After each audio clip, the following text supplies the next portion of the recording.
잠이 오지 않는 밤, 그대들에게 들려드리는 검은 밤 속 이야기. 그대들이 있는 그곳에서 누군가가 겪은 서늘한 이야기들. 지금부터 들려드릴게요.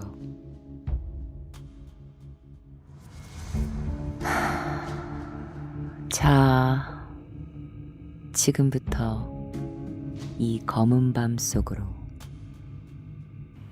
여러분들을 모시겠습니다. 게이짱과 준준의 공포라디오 검은 밤.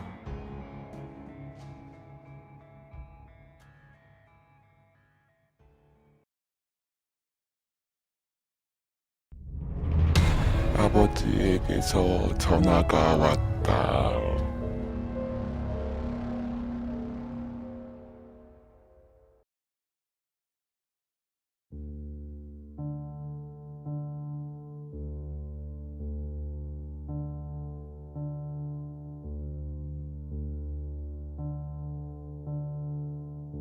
어느 금요일, 퇴근을 앞두고 아버지에게서 전화가 왔다.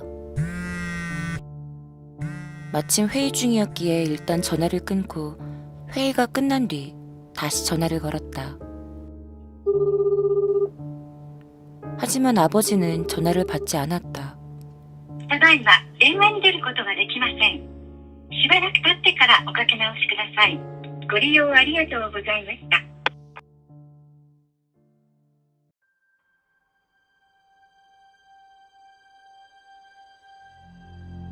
일이 끝난 뒤 밤 9시쯤 편의점에서 야식거리를 사는데 다시 전화가 울렸다. 화면을 보니 전화를 건 것은 아버지였다.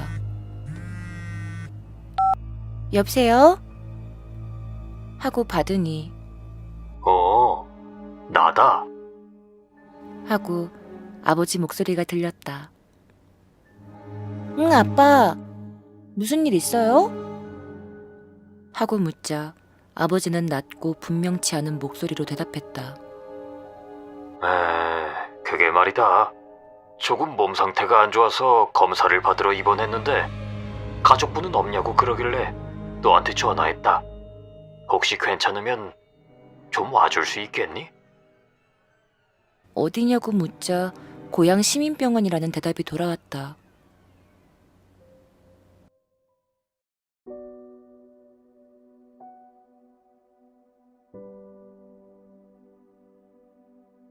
내가 중학생일 무렵 어머니가 돌아가신 뒤 아버지는 홀로 나를 키워주셨다. 아버지는 내게 단 하나뿐인 소중한 가족이니만큼. 아빠, 무슨 소리예요? 당연히 가야죠. 라고 대답한 뒤 전화를 끊었다. 어차피 내일은 토요일이니까 오늘은 고향집에서 자면 되겠다. 좀 늦긴 했는데 뭐 상관없겠지.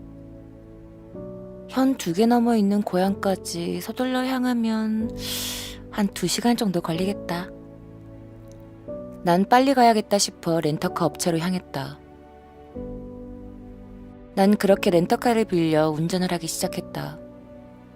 운전하는 도중 이런 생각이 들었다. 아버지가 이런 일로 나를 부르는 건 처음이구나 하고. 고향 수도국에서 일하는 아버지는 고향에서 거의 떠나질 않고 평생 거기서만 사신 분이다. 사소한 일로는 좀채 전화도 하지 않으시는 데다가 나한테 오라고 하는 일은 여지껏 한 번도 없었다. 고속도로는 생각보다 차가 없었다. 서둘러야겠다는 생각에 휩싸여 엑셀을 밟았다. 한동안 밟고 있자니 걱정 탓인지 토할 것 같아졌다. 이명도 심했다. 조금 몽롱한 가운데에서도 아버지가 걱정되어 의식을 붙잡으려 핸들을 꽉 쥐었다. 2시간하고 조금 더 걸려서 드디어 고향에 도착했다. 고속도로에서 나와 시민병원 쪽으로 향한다. 인구 수천 명 정도의 작은 시골 마을이라 고속도로에서 나오자 금세 길이 어두워졌다. 시계를 보니 11시 반을 지나고 있었다. 이런 늦은 시간에 시민병원에서 면회를 할 수 있을까? 당직 의사 선생님이 계시나? 난 묘한 의문이 들었지만 그저 아버지가 걱정되어 운전을 서둘렀다.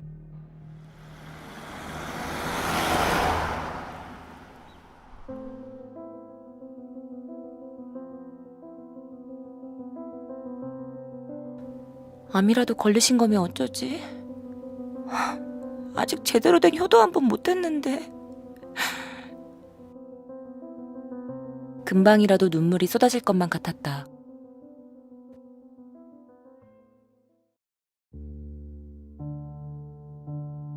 사람이 없는 시내로 들어서자 멀리 흐릿하게 본 적 있는 편의점을 발견했다. 곧바로 시민병원으로 가고 싶었지만 목이 까끌까끌하게 말라붙은 데다 기분도 영 좋지 않아 시원한 거라도 하나 마셔야겠다 싶었다. 손님 하나 없는 편의점에서 차가운 캔커피를 들고 계산대로 향했다.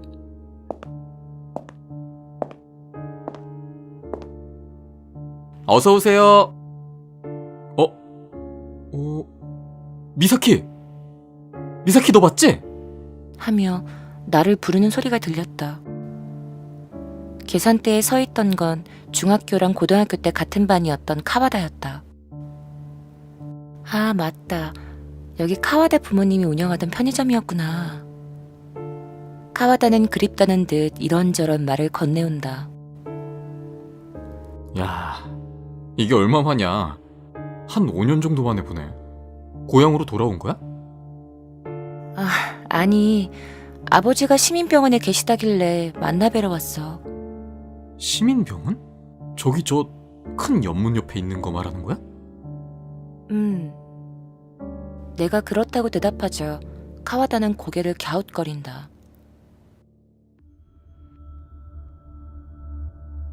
야, 잠깐 좀 괜찮겠냐? 라고 말하더니 카와다는 계산대에서 나와 나를 취식대 쪽으로 이끌었다. 다행히도 늦은 시간 때문인지 나 말고 다른 손님은 없었다. 카와다는 말을 이어갔다. 그 시민병원 말인데 거기 얼마 전에 시 재정 문제 때문에 망했단 말이야.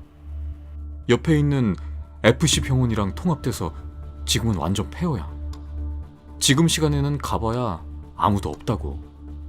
어차피 폐쇄돼서 들어갈 수도 없을 테고. 그게 무슨 소리야? 라며 되묻자 카와다는 내게 아버지의 전화번호가 뭐냐고 물었다. 내가 휴대폰에 저장되어 있는 아버지 번호를 보여주자 카와다는 자기 휴대폰으로 아버지에게 전화를 걸기 시작했다. 야, 병원에 계시니까 못 받으실 거야.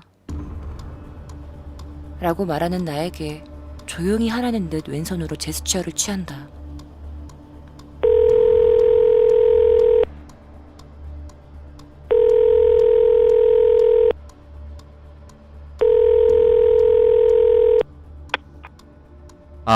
안녕하세요. 저 미사키 친구입니다. 네, 지금 옆에 있는데 바꿔드릴게요. 라고 말하더니 나에게 자 하고 전화기를 건넸다.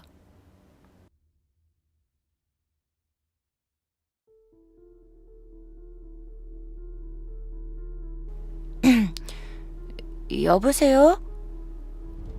하고 전화를 넘겨받으니 무슨 일이냐?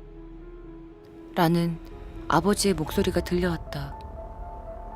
무슨 일이고 자시고, 아니 아빠가 병원에 있으니까 오라고 했잖아. 라고 말하고 싶은 기분을 꾹 참으며 물었다. 아니 별일 없어. 아빠 몸은 좀 괜찮아? 머리랑 주머니 사정은 영 좋지 않다만 그거 빼면 다 괜찮다. 라고 말하며 아버지는 쾌활하게 웃었다. 목소리 너머로 노래방 반주 소리가 흘러나온다. 12시가 다 되어가는데 정말 건강하구만. 적어도 병원이 아닌 것은 확실하고 최소한 한밤중에 노래방에서 노래를 부를 정도로 건강해 보였다. 아무것도 아니에요. 일 때문에 근처에 좀 왔는데 곧 돌아가려고. 나중에 전화할게요. 나는 전화를 끊고 카와다에게 휴대폰을 돌려줬다. 이게 도대체 무슨 일인가 하고 멍하니 있었다. 뭐 이제 된 거 같으니까 커피나 마셔. 지금 시민병원에 갈 곳도 아니면 오늘은 그만 돌아가는 게 좋을 것 같다. 그런데 가봐야 양아치 놈들한테 습격당해서 연못에 빠질 뿐이라니까. 그건 그렇고 간만에 얼굴 봐서 다행이다 야. 카와다는 싱긋 웃었다. 뭐가 어떻게 된 건지는 알 수가 없었지만 어쨌든 아버지가 무사다는 건 확인했다. 게다가 수수께끼의 전화를 고지고대로 믿고 자정에 폐병원을 혼자 찾아가기도 싫었고 난 석연치 않은 심정으로 다시 내 아파트로 돌아가기로 했다. 카와다네 편의점에서 나와 차를 돌려 집에 돌아오니 새벽 3시를 앞둔 시간이었다. 퇴근하고 나서 4시간을 꼬박 운전한 탓인지 난 지칠 대로 지쳐 샤워도 하지 않고 그대로 침대에 쓰러져 자버렸다. 이튿날 아침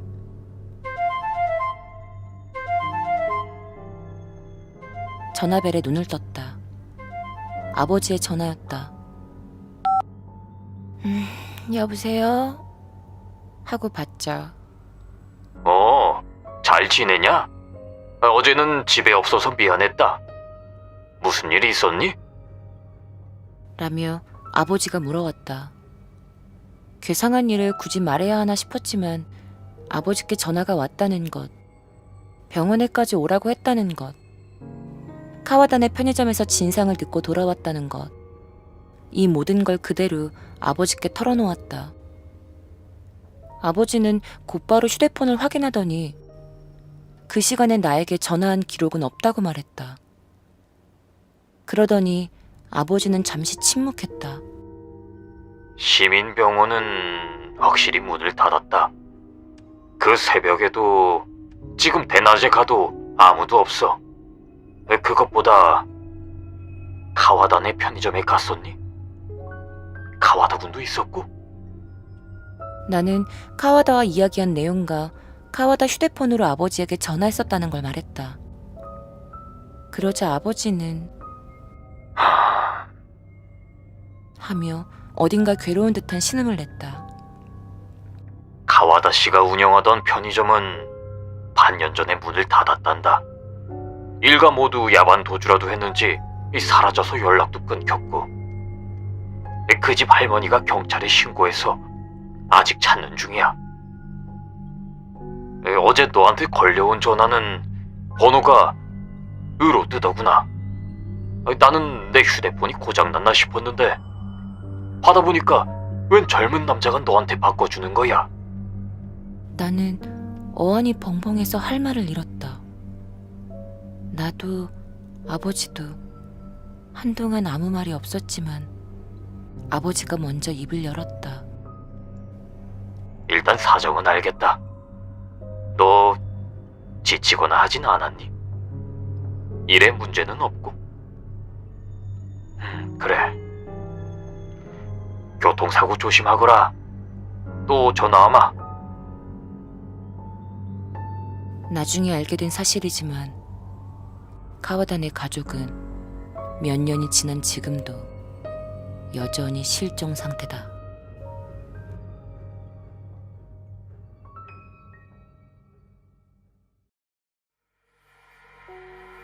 간만에 얼굴 봐서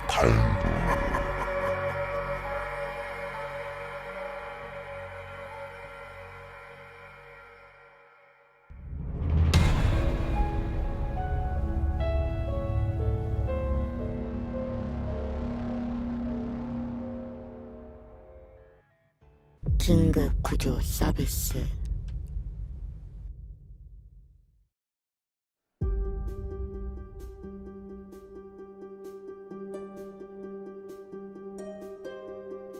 직장 동료 Y에게 들은 이야기다. 몇 년 전 큰 태풍이 왔던 그날 밤, Y는 출장에서 돌아오던 길 침수된 도로를 필사적으로 달리고 있었다. 시간은 자정 무렵. 저녁이 지날 무렵부터 호우경보가 내린 상태였기에 그 무렵에는 다른 차도 거의 없었다. 그저 수십 미터 간격으로 놓인 가로등 불빛만 따라갈 뿐 시야는 최악이었다. 도로는 점점 불어나는 물에 잠겨가고 있었다. 그럼에도 Y는 어떻게든 쏟아지는 빗 속에서 와이퍼를 최대한 빠르게 켠 채 필사적으로 달려갔다. 하지만 마침내 더는 나아갈 수 없는 상황이 와버렸다. 창을 열고 차 아래쪽을 살피니 타이어가 거의 물에 잠긴 채 문틈새로 서서히 물이 새어들어오고 있었다.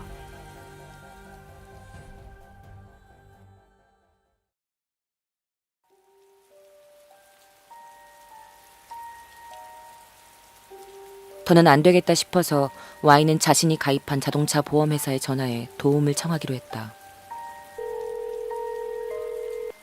분명 특약 중 집중호우 상황에서의 구조 관련 조항이 있었으니까.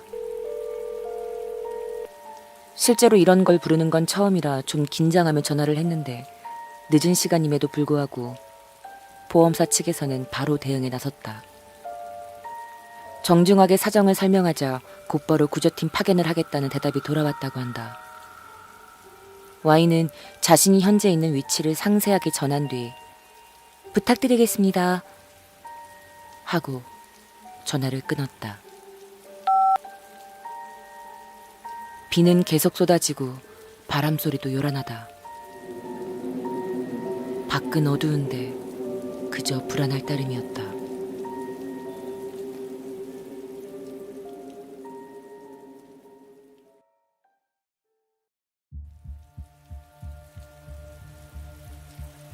빨리 안 오려나 하면서 멍하니 시간을 보내고 있는데 사이드미러에 희미하게 불빛이 다가오는 게 보였다고 한다. 겨우 구조가 왔구나 싶어 Y는 안심했다. 소형 트럭 같은 차가 Y의 차 뒤에 딱 멈추더니 우비를 입은 스태프가 나타났다. 창문을 콩콩 두드리기에 살짝 열자 괜찮습니까? 하는 질문이 날아왔다. 생각보다 더 젊은 아직 청년 같은 남자였지만 Y에게는 구세주처럼 보였다. 빨리 오셨네요. 나오실 수 있겠어요? 수업 때문에 문이 안 열릴 것 같아요. 그럼 창문으로 나오시죠. 제가 끌어드릴게요. 솜씨 좋은 스태프 덕분에 Y는 무사히 차에서 나왔다. 스태프는 자신이 입은 것과 같은 우비를 Y에게 건넸고 뒤편 트럭까지 안내했다.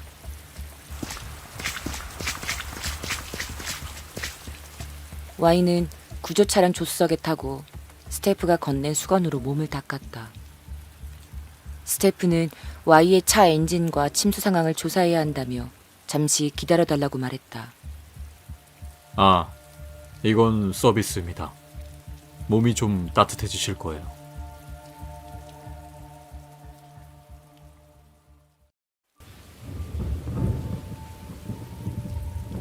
스태프는 Y에게 보온병을 내밀고 빗속으로 걸어나갔다.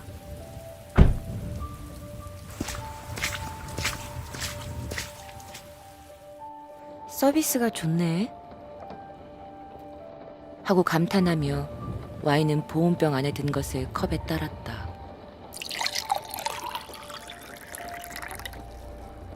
홍차였다. 따뜻하다. 김과 함께 좋은 향기가 차 안 가득 퍼져나간다. 뜨거운 걸 잘 못 먹는 탓에 야금야금 마시고 있는데 전화가 왔다. 보험회사에서 걸려온 전화였다. 구조가 잘 도착했나 확인하려고 전화했나 싶어 Y는 전화를 받았다. 아, Y씨 되시나요? A보험입니다. 지금 상황이 어떠신가요? 아, 네. 감사하게도. 아, 실은 정말 죄송하게도 지금 비길이 호우경보 때문에 출입 통제 중입니다.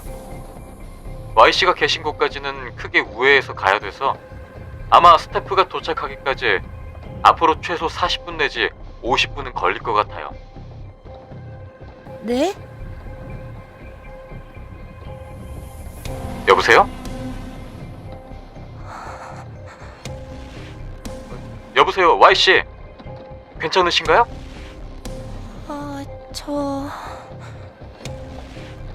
네. 저기 스태프분 벌써 오셨는데요. 네?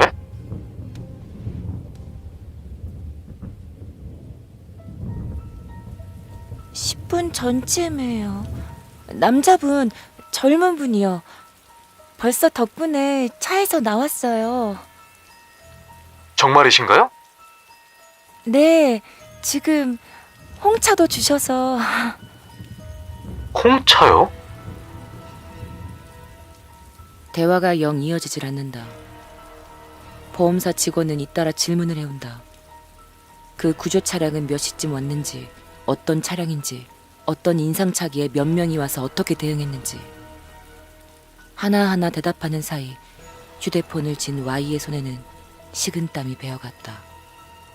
불안 때문에 자신이 점점 빠르게 말하고 있는 게 느껴졌다. 보험사 직원은 한호흡 쉬고 이렇게 물었다. 그 사람 정말 저희 직원입니까? 보험사 직원의 말에 따르면 Y에게 온 남자는 복장이나 차량 모두 자기네 회사 사람들과는 전혀 다르다는 것이었다. 통상 호우로 인한 구조를 나갈 때에는 최소 2명 이상의 인원이 편성되는 데다가 홍차 같은 걸 서비스로 준비하지도 않는다고.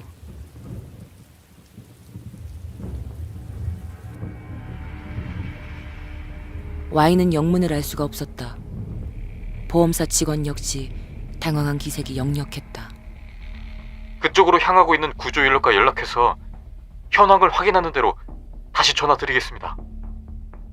그리고는 Y의 대답도 듣지 않고 전화를 끊어버렸다.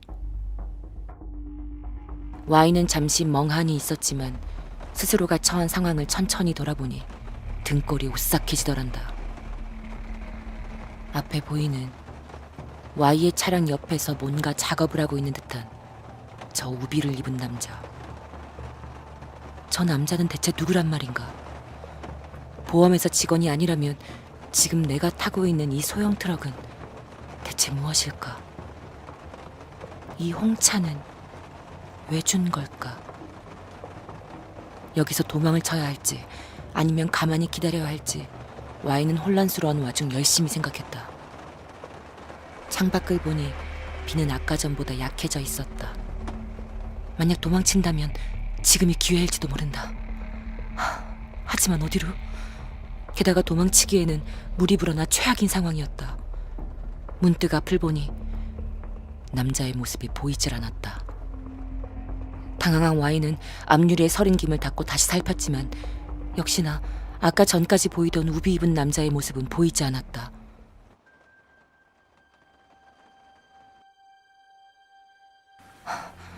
어디로 간 걸까? Y는 결국 큰 맘을 먹고 밖으로 나가보기로 했다. 아까 남자가 준 우비를 입을까 하다가 그만두었다. 차에서 내리니 물은 무릎 밑까지 차 있었다. Y는 조심스레 소형 트럭 주변을 한 바퀴 돌았다. 남자와 마주치기라도 했다면 영락없이 비명을 질렀겠지만 다행히도 그런 일은 없었다. 그 순간 전화가 왔다. 보험회사였다. Y씨, 괜찮으신가요? 네, 10분 정도 있으면 구조 인력이 도착할 것 같습니다. 조금만 기다려주세요. 괜찮으신 거죠? 별로 괜찮지 않아요. 저기, 혹시 몰라서 경찰에도 신고를 했습니다. 지금 그리로 가고 있을 거예요. 저기, 저는 여기 계속 있는 게 좋을까요? 아니면 도망치는 게 나을까요? 사실은요, 네, Y씨가 계신 그 근처 교도소가 있다고 하거든요. 그 주변에 평소 같으면 경찰차가 밤에 순찰도 돈다고 하는데 오늘 밤은 태풍이 와서 순찰도 쉬고 있던 터라 그래도 금방 출동하겠다고 하더라고요. 괜히 불안한 이야기만 늘어놓고 전화는 끊겼다. 전화는 끊겼지만 Y는 다시 차 안으로 들어갈 생각조차 할 수 없었다. 혹시 모른다는 생각에 다시 소형 트럭 주위를 한 바퀴 돌아보기로 했다. 남자의 모습이 호련히 사라진 것이 어쨌든 불안했으니까. 그리고 Y가 딱 소형 트럭 바로 뒤까지 돌아간 순간 갑자기 트럭에 시동이 걸리는 소리가 났다. 설마 싶었지만 쏟아지는 빗 속에서 소형 트럭은 지축을 흔들며 움직이기 시작했다. 심지어 후진으로. Y는 황급히 물을 헤치며 뒤로 도망쳤다.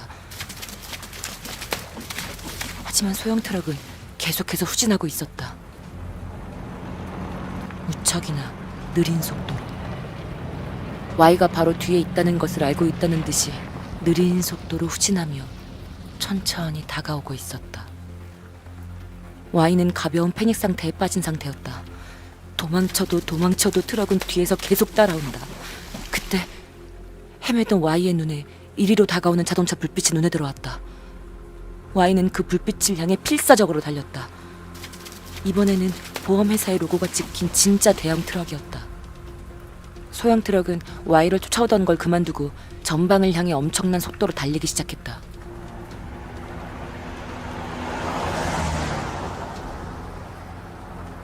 Y는 지친 나머지 빗속에 주저앉았고 보험회사 구조 인력에게 부축을 받았다.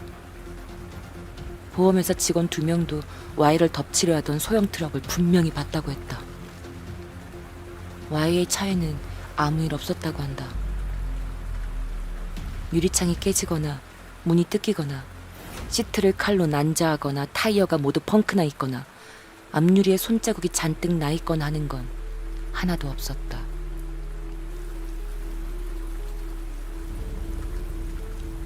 비로 인한 침수 피해만 있었고 인위적인 손상은 정말 아무것도 없었다고 한다. 그래서 더더욱 그 남자가 빗속에서 무엇을 했는지는 알 수가 없다. 수수께끼의 홍차 또한 독이나 수면제 같은 걸 탄 것도 아닌 그냥 홍차였다. Y는 경찰에게 남자의 인상착의를 알렸지만 지명 수배범 중 그런 사람은 없었고 근처 교도소에서 탈옥한 죄수 또한 그날은 없었다. 그 근처는 사고가 있었다거나 귀신이 나온다는 소문이 도는 곳도 아니었다고 한다.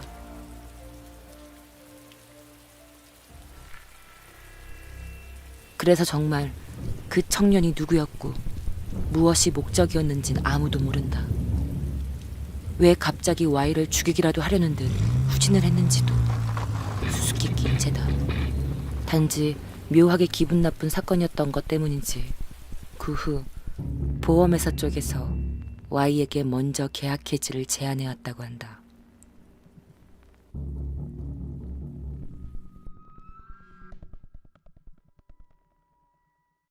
괜찮습니까?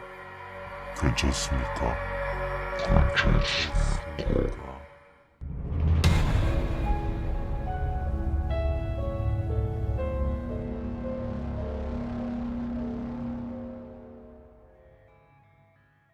건너편 집이 이상하다.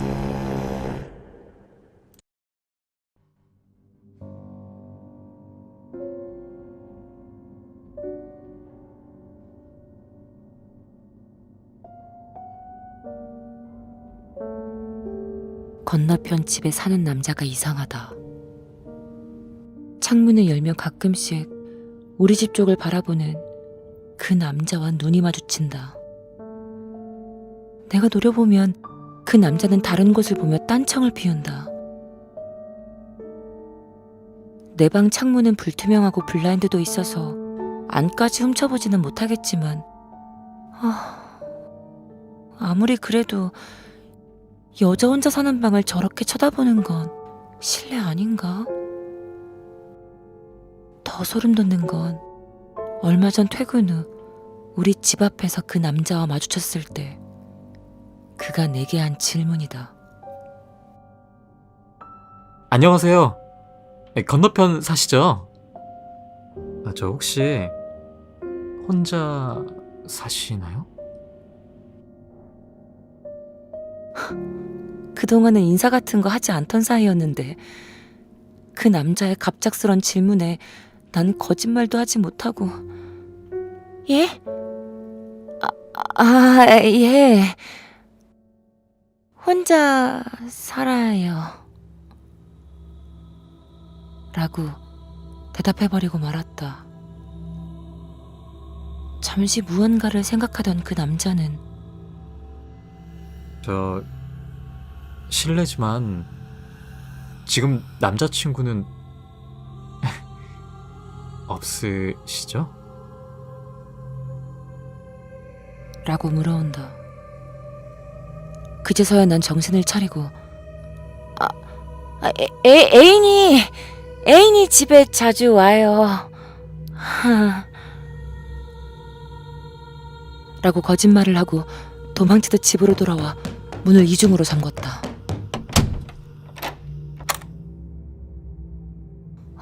너무나 이상한 기분에 다음날 잠금 장치를 2개나 더 설치했다. 지금은 창문은 완전히 잠궈놓고 블라인드까지 쳐놓은 채 아예 열지도 않고 있다. 그래도 안심이 안 된다. 오늘은 호신용 스프레이라도 사놔야겠다.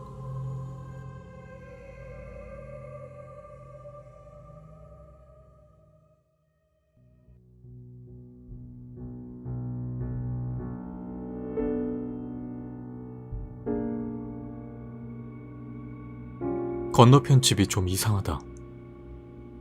베란다에 나가 담배를 피고 있으면 블라인드가 쳐져 있는 건너편 집이 보인다. 가끔씩 창문을 여는 사람이 늘 같은 사람인 걸 보니 여자 혼자 사는 집 같은데. 블라인드 너머 보이는 실루엣은 2명이다. 이상한 생각이 들어 실례를 무릅쓰고 물어봤지만 좋지 않은 오해를 받은 것 같다. 형태로 보면 여자 1명, 남자 1명인데 그냥 그러려니 하고 넘어가려 했지만 그러기엔 좀 꺼림칙하다. 그 남자의 실루엣, 아무리 봐도 늘 바닥에서 50cm 정도는 떠 있는 것처럼 보였으니까.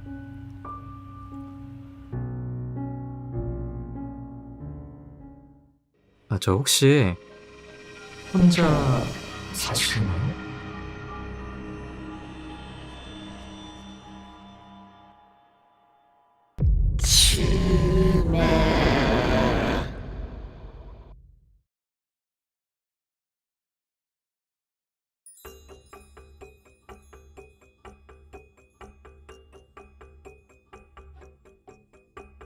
고모는 이른바 치매 환자였다.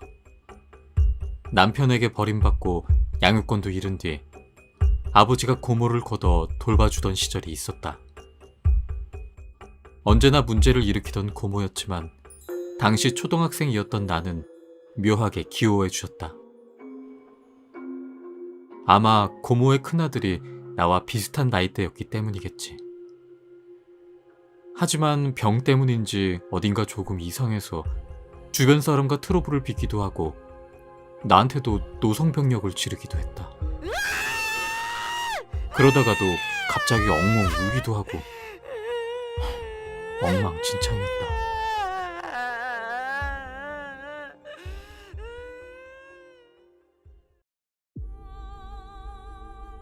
어느 날 고모는 우리 집에서 비스듬하게 앞쪽 집에 살던 아저씨와 작은 트러블을 빚었다. 하지만 고모치고는 드물게도 아저씨에게 소리를 지르거나 하지는 않았다. 나중에 고모는 저놈은 어차피 지붕에서 떨어져 뒤질 거니까 괜찮아.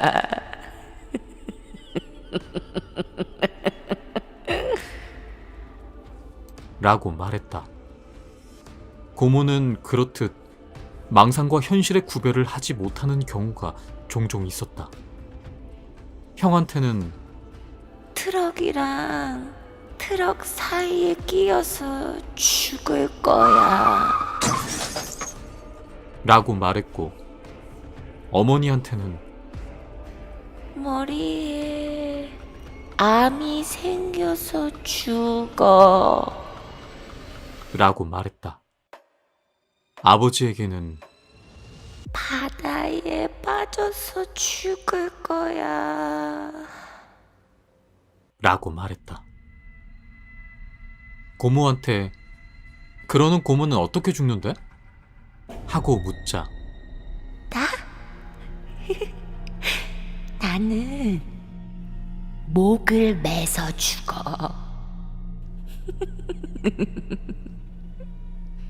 라고 대답했다.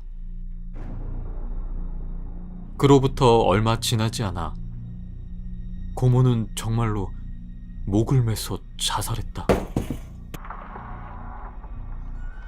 그 무렵에는 고모는 거의 정신줄을 놓아서 목욕도 하지 않고 악취가 심했던 데다 가위나 식칼 같은 걸 들고 돌아다니며 주변 사람을 위협하기까지 했다.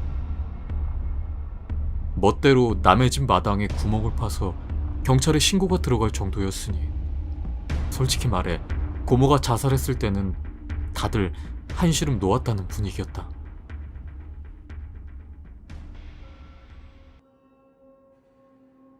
고모가 죽고 몇 개월 지나 새해가 왔을 무렵 구급차가 요란한 소리를 내며 아저씨네 집 앞에 섰다. 황급히 가보니 아저씨가 들것에 실려 나오고 있었다. 맞은편 집 할머니가 말하기로는 손자가 놀러와서 같이 하네츠키를 하던 도중 지붕에 하네츠키가 날아가 버렸단다. 그리고 그걸 주우러 사다리를 타고 지붕에 올라갔다가 그만 발이 미끄러진 것이다. 아저씨네 집 벽에는 사다리가 세워져 있고 그 아래에는 피가 고여 있었다. 아저씨는 결국 그 후 집에 돌아오지 못하고 병원에서 숨을 거뒀다. 그 당시에는 이런 우연도 있구나 하고 넘어갔지만 다음 해 아버지가 돌아가셨다. 어업에 종사하는 외갓집을 찾아갔다가 친척들이랑 낚싯배를 탔는데 그만 바다에 떨어져 익사하신 것이었다. 그뿐 아니라 몇 년 뒤 어머니가 심한 두통에 시달리다 병원을 찾았는데 뇌종양 판정을 받았다. 수술을 했지만 종양의 위치가 좋지 않은 곳에 있어 완전히 잘라내지는 못했다. 항암제를 복용하며 크기가 작아지나 했지만 결국 재발했다.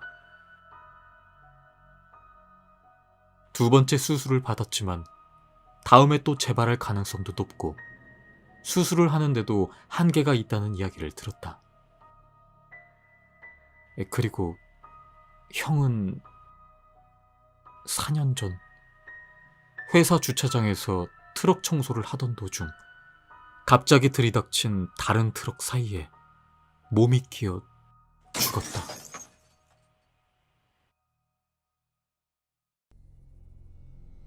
나도 이제는 우연만은 아니라고 느끼고 있다. 고모는 내게 불에 타서 죽을 거라고 말했었다. 넌 불에 타서 죽어. 그게 사실인지 아닌지 확인할 수 있을 무렵에는 내가 이미 이 세상 사람이 아니겠지.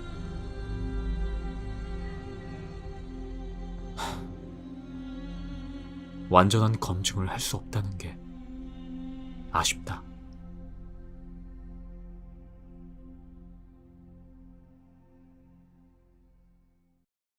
저놈은 어차피 지붕에서 떨어져 뒤질 거니까 괜찮아.